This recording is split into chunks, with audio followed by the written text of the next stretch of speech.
students, how are you doing? I hope everything is great, and I'm so glad you're watching for this video. So today our topic will be about myths busted, and let me introduce with the aim of our lesson for today. You should understand the main points in extended text on a wide range of familiar and some general and curricular topics. So, before turning to reading, let's refresh our vocabulary. Try to match the jobs from 1 till 8 to a description of what they study. And try to give the full answer. For example, a physicist studies planets, the universe, and space, and so on.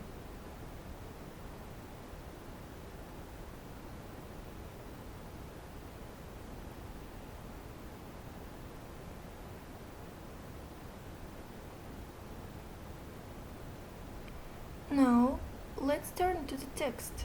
Some words you may need to understand the text better. The first, mythbuster. It is a person or book that shows that something generally thought to be true isn't, in fact, true or is different from how it's usually described. Vote. To express your choice or opinion, especially by officially writing a mark on a paper or by raising your hand or speaking in a meeting. Come from. To be or have been a resident or native, to originate from or derive from. Out of the blue, completely unexpected.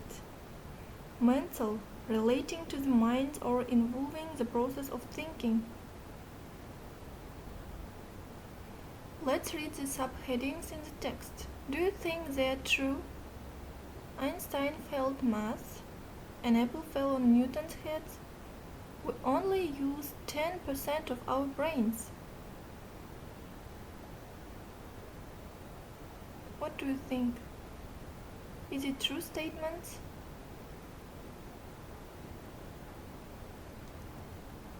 Okay, now let's introduce with new vocabulary. Anecdote, billion, brain scan, breath, come from, come up with, genus, image, mental, misinformation, myth, mythbuster, neuron, observe, out of the blue, physical, repeat, resources, separate, struggle, theory, vote, and widely. So now let's watch the video about mythbusters. Mythbusters. Science helps us understand the world around us, but there's a lot of misinformation out there. It can be difficult separating science fact from science fiction. Here are a few science myths that are simply not true. Einstein failed maths. Albert Einstein is perhaps the most famous physicist ever, and he is widely considered to be a genius. Unfortunately, a lot of people believe that he struggled at maths.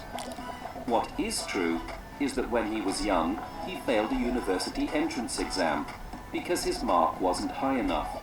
His marks in maths and physics were excellent, but he didn't do well at French, chemistry, and biology. It seems that not even geniuses are perfect. We only use 10% of our brains. Your brain counts for about 2% of your body weight and contains billions of neurons that are constantly sending and receiving information. Yet people still say that you only use 1/10 of it. This myth possibly comes from an interview with psychologist William James in 1908. Journalists may have misunderstood him when he claimed that we are making use of only a small part of our possible mental and physical resources. If we take a brain scan, though, we see that we use all the parts of our brains, just not at the same time. So, whoever repeats this myth is certainly not using enough of theirs. An apple fell on Newton's head. Here's a myth that is almost true. Sir Isaac Newton, the 17th century mathematician, astronomer and physicist, was sitting under an apple tree in his garden. Out of the blue, an apple fell on his head and he immediately came up with the theory of gravity. It is one of the most famous images in the history of science, but it might not have happened. Documents written at the time suggest that Newton did come up with his theory from observing falling apples, but one probably did not hit him on the head. If you have understood the video, let's practice. So you should mark the following statements true or false.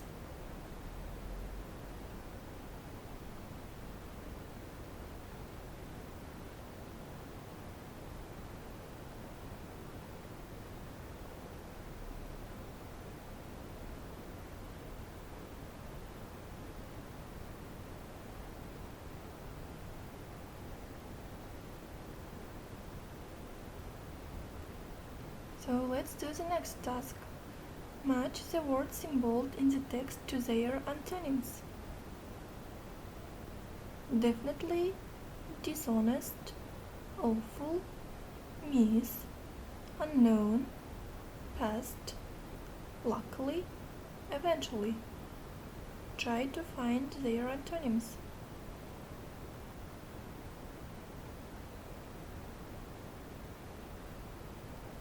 As a reflection, you should take your notes and write something that has made you think about the topic, something that you have felt, something you didn't find interesting, and something you will remember and take away about the topic. Okay, thank you for being active, my dear students. Goodbye.